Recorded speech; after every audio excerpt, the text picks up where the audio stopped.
Doyle-Price. Thank you, Madam Deputy Speaker. It won't surprise you to know that I'll be taking a rather more positive outlook on the Queen's speech than that we've just heard.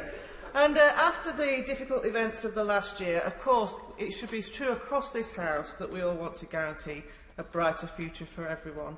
And we must particularly think about the children who've had massive disruptions to their schools, and indeed university students for that matter.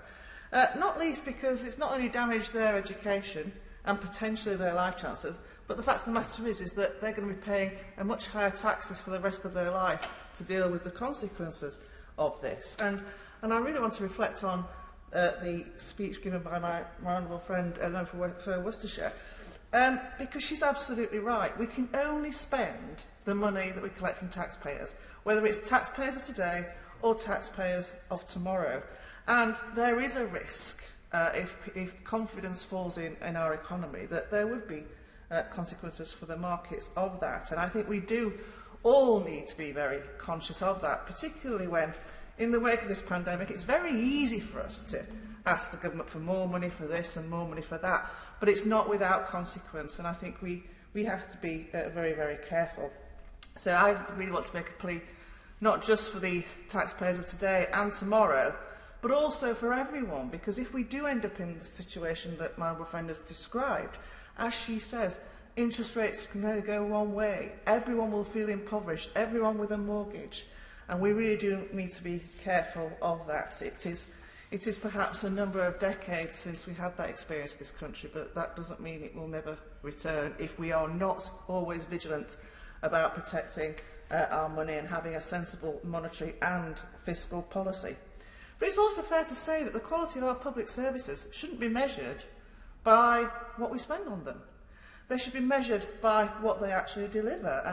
And I have huge confidence in all our public services and all workers in them that they are as determined as we all are to get us all out of the position that we're in. And I'm sure there will be great amounts of innovation, imagination and leadership in order to get us back to a new normal.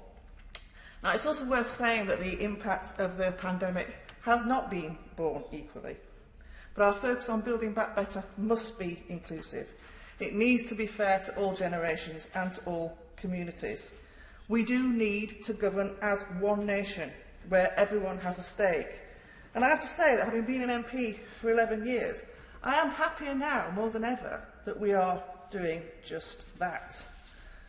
There are communities out there who thought that the political classes were not speaking for them. My own friend, the member for Gainsborough, referred to the issue of immigration as being influencing Brexit, but that was just one. There was just a general feeling amongst the public that all politicians really weren't talking about the world they lived in. Because we know we live in the greatest country in the world. But every time we switch on the news, we hear how terrible everything is. But that's neither true, nor is it what people want to hear. And communities don't actually want to be told they're being left behind. Our citizens are proud. They're proud of the communities that they live in. They don't want to be talked down to. They do want hope. They do want to be able to realise their ambitions, and they want their communities to be the best they can be. But they want to lead that. They don't just want to take what's been given to them and be grateful. They want to be assured that their government is working for them. And that's why I'm so pleased with this Queen's speech, because those communities will be very pleased to see the investment that's being delivered by this government. In Thurrock, we are hugely excited to be delivering the Thames Freeport. Tilbury, in my constituency, is the poorest of the 100 poorest towns in this country. And I'm proud that it is a one-nation Conservative government that is showing its confidence in Tilbury through the Freeport and through the Towns Fund, and it's been a long time coming. After years of neglect from a Labour government and a Labour council, I'm proud it's a Conservative government and a Conservative council that is investing in Tilbury and making sure that we realise that ambition. And generally, it feels very much to me that the Labour Party have historically neglected their core voters in their traditional communities, in the view that those voters would have nowhere else to go. Well, they do. And the results of the last week prove that they are now voting Conservative because we are giving them hope and we are talking about the things that matter to them. Turning again to how we build a better future for all our young people, we absolutely must grip this issue of building more homes. And I know that's not something that's going to be welcomed by everybody on these benches, but I'm afraid this is something where we must show responsibility and leadership, because there are too many young people for whom the ambition of owning their own home seems to be a pipe dream. So we need to properly invest with imagination in the ability to deliver housing solutions that they can then respond to.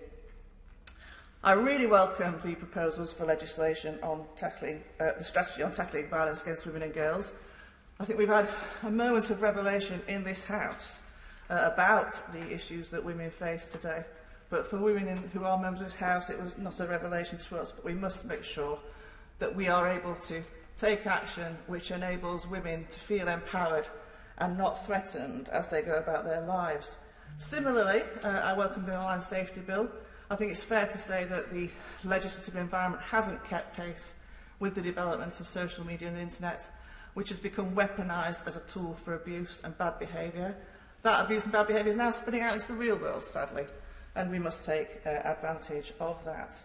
And I think in the short time I have available left, one of the things the Chancellor of the Exchequer said in approaching this pandemic is that the NHS would have all the money it needed to deal with it. And I think largely that's been true. In fact, in some respects, it's had too much.